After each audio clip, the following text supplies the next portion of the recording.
Bismillahirrahmanirrahim. Assalamualaikum warahmatullahi wabarakatuh. Perkenalin, aku Dania Melati dari bidang HMJ Muamalah. Nah, kali ini aku akan menjadi host di acara podcast HMJ Muamalah dengan tema urgensi LKM. Nah, di sini aku lagi bareng sama Sekum HMJ yaitu Karik. Nah, biar lebih kenal, kita kenalan dulu yuk. Oke, pertama-tama nama saya Muhammad Nufdari Kuswenda, biasa dipanggil Arik ya. Kalau sama teman-teman, ya saya di sini menjabat sebagai Sekretaris Umum di HMJ Muamalah periode 2020-2021.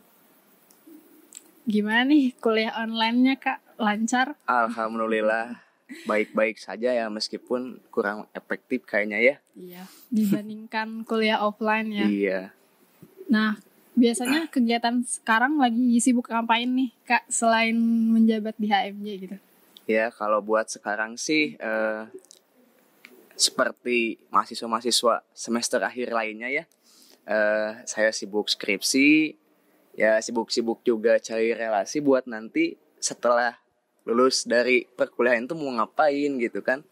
Kadang suka bingung juga gitu. Makanya saya coba buat mempersiapkan diri lah gitu untuk menghadapi dunia setelah perkuliahan begitu. Gitu. Semangat terus ya Kak buat Siap, ngejalanin terima kasih. kuliahnya. Daripada berlama-lama, kita langsung aja ke intinya ya Kak. Jadi di sini saya mau nanya-nanya tentang seputar LKM. Oke. Nah, sebenarnya apa sih LKM itu? Nah, buat teman-teman mahasiswa baru juga penonton, bahwa LKM itu merupakan suatu wadah itu untuk melatih kepemimpinan mahasiswa, yang mana itu juga diatur ya di dalam Persema nomor 1 tahun 2019 bahwa LKM ini sebagai wadah untuk membangun karakter serta agar mahasiswa baru itu mengetahui gitu hak dan kewajibannya selama berkuliah begitu. Gitu. Ya. Lalu apa aja sih yang didapetin mahasiswa dari kegiatan LKM ini?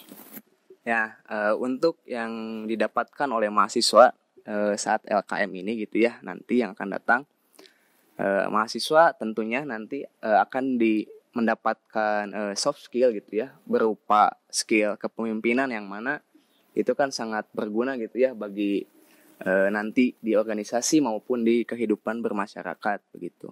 Lalu juga tentunya mendapat relasi yang lebih begitu, karena nanti kalian akan ketemu sama teman-teman yang seangkatan gitu dan bisa lebih akrab juga gitu. Makanya saya harap mahasiswa baru ini dapat memanfaatkan momen LKM ini untuk saling mengakrabkan diri gitu ya sama teman seangkatannya khususnya gitu. Wah, banyak banget ya yang bisa kita dapetin di LKM ini. Nah, biasanya LKM ini dilaksanain berapa hari nih dan apa aja sih kegiatannya yang dilaksanain selama LKM itu berlangsung? Oke, biasanya LKM itu 3 hari ya pelaksanaannya. Tapi mungkin karena sekarang lagi online bisa lebih cepat sekitar 2 hari ataupun ya 2 hari lah. Lalu apa aja sih yang dilakukan saat LKM gitu kan? Sebenarnya saat nanti pelaksanaan LKM itu banyak banget tuh kegiatan yang emang menarik gitu ya. Contohnya kita nanti akan mendapatkan materi gitu seputar bagaimana kehidupan di dalam kampus, lalu bagaimana cara mengatur manajemen waktu. Karena kan seperti yang kita tahu kan mahasiswa itu selain kuliah juga kan suka aktif ya di organisasi gitu ya. Nah, nanti teman-teman di LKM itu bakal tahu tuh gimana caranya ngatur waktu biar kuliah tetap jalan dan organisasi pun tetap jalan gitu. Seperti yang Kak Arif bilang tadi, kan saat ini sedang pandemi nih, jadi dilaksanainnya secara online. Nah, bedanya pelaksanaan secara online atau offline itu gimana sih sebenarnya? Nah, saya kira ini menjadi tantangan tersendiri gitu buat pengurus himpunan mahasiswa jurusan Hukum Ekonomi Syariah di periode 2020-2021 karena kita tetap harus menjalani yang namanya LKM yang biasanya offline sekarang jadinya online gitu. Biasanya kalau misalkan LKM offline itu ya, itu seru banget gitu kan. Jadi saya menyayangkan gitu kan, ya mau gimana lagi kan lagi pandemi gitu kan ya.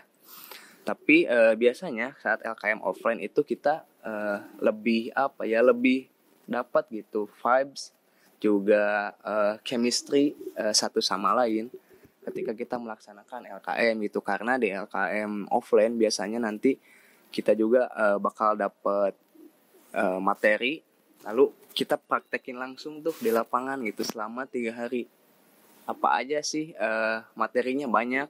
Untuk materinya ada manajerial organisasi, lalu cara mengatasi konflik, lalu sosial, ya pengenalan lingkungan sosial gitu. Pokoknya masih banyak deh. Kalau misalkan online kayaknya kita cuman ada materi, lalu ya tunggu aja lah nanti. Iya, memang seru banget sih. Saya juga kan kemarin-kemarin ikutan LKM dan itu tuh kayak momen yang gak bisa dilupain gitu. Ya. Selama kuliah di HMJ, kuliah di UIN ini gitu. Nah, apa sih sebenarnya urgensi dari kegiatan LKM ini sehingga harus dilaksanain setiap tahunnya gitu, walaupun sedang pandemi gini gitu, harus dilaksanakan walaupun harus online gitu. Nah, apa sih urgensinya gitu? Nah, kalau ditanya urgensi LKM itu memang sangat penting itu menurut saya. Karena kenapa? Yang pertama, saat kita melangkahkan gitu ya diri kita untuk memasuki suatu ruang yang baru, otomatis kita kan harus memulai langkah awal gitu ya. Karena kalau kita tidak memulai langkah awal, itu kita tidak akan bisa masuk ke ruangan itu. Sama halnya seperti LKM ini gitu. LKM ini menjadi gerbang pertama buat mahasiswa baru nantinya untuk memasuki dunia perkuliahan. Kadar itu saya kira sangat penting gitu ya. Bukan hanya sekedar formalitas aja gitu. Tapi saya harap bisa dimanfaatkan semaksimal mungkin gitu. Karena bisa disebut LKM ini itu adalah proses nantinya teman-teman asalnya gelarnya itu siswa gitu ya menjadi seorang mahasiswa. Mahasiswa itu berarti kan siswa yang paling tinggi gitu ya, yang paling maha. Kadar itu gimana sih cara teman-teman menyikapi kondisi tersebut? Bagaimana sih caranya untuk menjadi seorang mahasiswa? Apa aja sih nanti fungsi mahasiswa itu apa gitu? Nanti akan dijelaskan di LKM tersebut gitu. Menarik banget ya. Jadi sayang banget kalau nggak ikut. Sayang banget, selain kita dapat materi dan juga kita dapat wawasan yang lebih.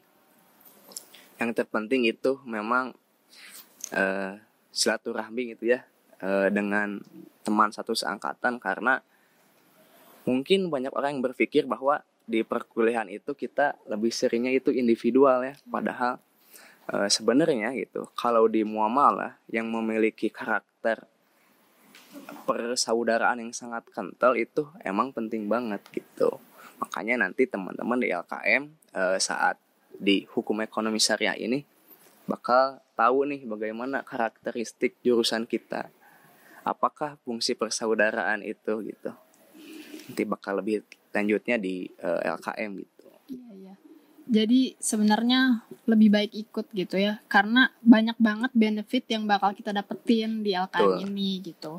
Nah, mengingat banyaknya benefit yang diberikan LKM tadi, sebenarnya kan latihan kepemimpinan ini bisa didapat di mana aja ya Kak. Yeah. Selain di LKM Muamalah gitu, bisa di organisasi lain atau mungkin bisa di acara-acara kelas atau dan lain sebagainya gitu. Nah, kenapa sih mahasiswa harus ikut LKM ini gitu? Sedangkan dia juga bisa dapat dari yang lain gitu. Gimana nih? Oke.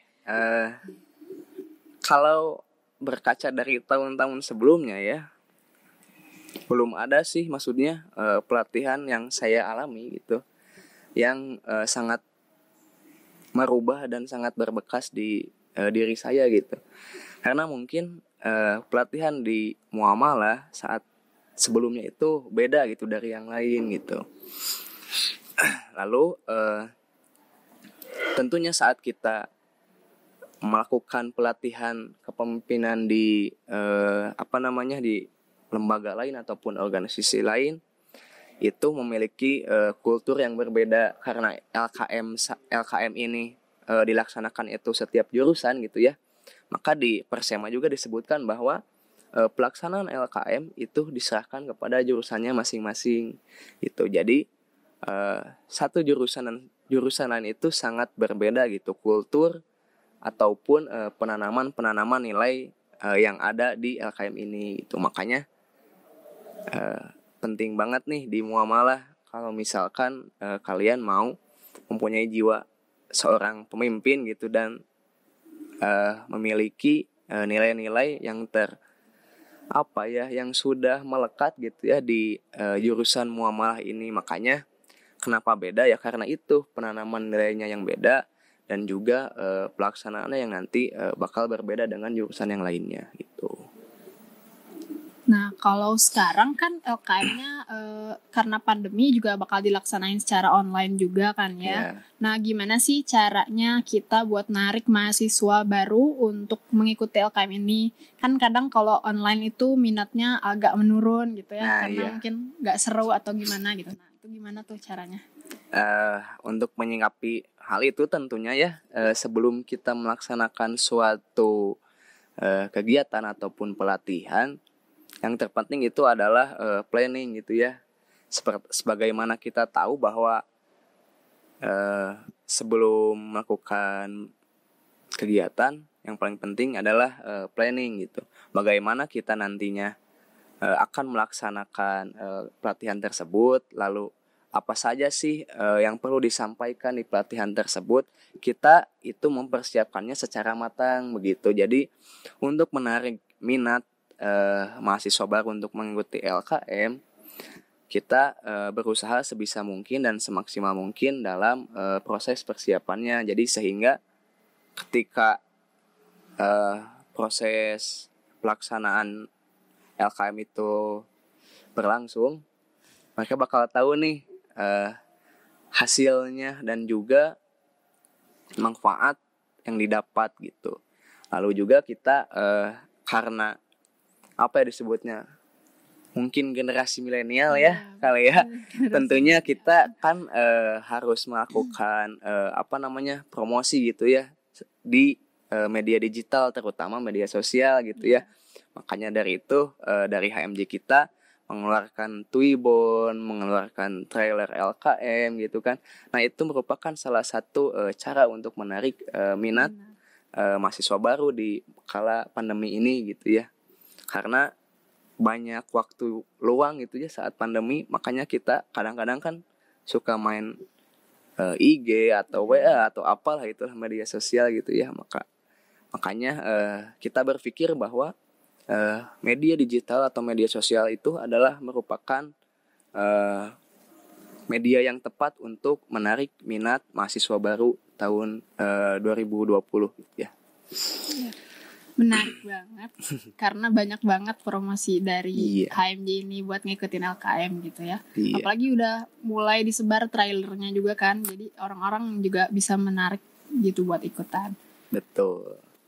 Nah, ya, silakan. Kita nggak perlu kaku aja, kita santai aja. Nah, ada strategi khusus nggak sih dari Kak Arik sendiri kalau untuk pelaksanaan LKM-nya? Kan kalau misalnya offline lebih terpantau, anak-anaknya kelihatan gitu. Nah, kalau online kan di rumah masing-masing gitu. Bisa aja ada yang tidur atau gimana gitu, mungkin pas penyampaian materi dan sebagainya. Nah, ada strategi khusus nggak yang kira-kira bakal diterapin gitu pas pelaksanaan nanti? Mungkin kalau secara teknis gitu ya, bagaimana kita memantau gitu ya mahasiswa yang emang kan kalau kita lewat media media sosial gitu kan nggak terlalu terpantau gitu ya. Mungkin itu bisa kita bisa kita sikapi dengan acara yang menarik dan juga nggak bikin peserta itu menjadi bosan gitu ketika pelaksanaan LKM ini gitu. Makanya dari panitia LKM sendiri, khususnya nanti yang tentang acara, tentunya bidang acara gitu ya, bakal memberikan ice breaking, bakal ada kuis, bakal ada komunikasi dua arah yang tentunya nanti bisa membuat peserta itu menjadi tidak ngantuk gitu ya, dan tidak bosan gitu tentunya. Gitu. Betul. Mungkin segitu untuk strategi khususnya gitu. Mungkin untuk strategi lainnya ya kita nggak bisa sebutkan juga ya, karena iya gitu. Makanya keburu bocor. Betul. Biar surprise gitu ya. Iya. Ya. Jadi kita lebih menyiasati di acaranya yang seru gitu dibandingkan kita gembor-gembor gimana. Yang penting acaranya seru, orang-orang juga pasti bakal datang ke kita gitu, nggak bakal boring gitu. Betul, karena menurut saya itu LKM itu bukan hanya tentang eksistensi gitu ya, tapi esensinya yang didapat, isinya itu apa gitu. Percuma kan kita menggembor-gemborkan gitu kan, LKM itu begini, LKM itu nantinya bakal gimana. Tapi ketika pada pelaksanaannya ya kita nggak dapat apa-apa ya, kita kan jadi malu sendiri gitu ya. Kayak kita hanya menjual cover doang gitu, padahal isinya itu kurang gitu. Makanya saya malah lebih prefer untuk memilih esensi dari LKM itu terpenuhi dan juga tujuan-tujuan LKM itu nanti bakal tercapai gitu. Nah, menurut Kak Arik sendiri tujuan dari pelaksanaan LKM ini apa aja sih? Bisa disebutin? Untuk tujuan dari LKM ini yang pertama itu tentunya membuat karakter mahasiswa yang baku itu artinya baik dan kuat gitu ya. Lalu selanjutnya itu membentuk, tentunya karena judulnya itu latihan kepemimpinan gitu ya, makanya salah satu tujuannya yaitu mempersiapkan mahasiswa baru untuk menjadi seorang pemimpin gitu ya, bukan hanya pemimpin bagi orang lain tapi bagi dirinya sendiri.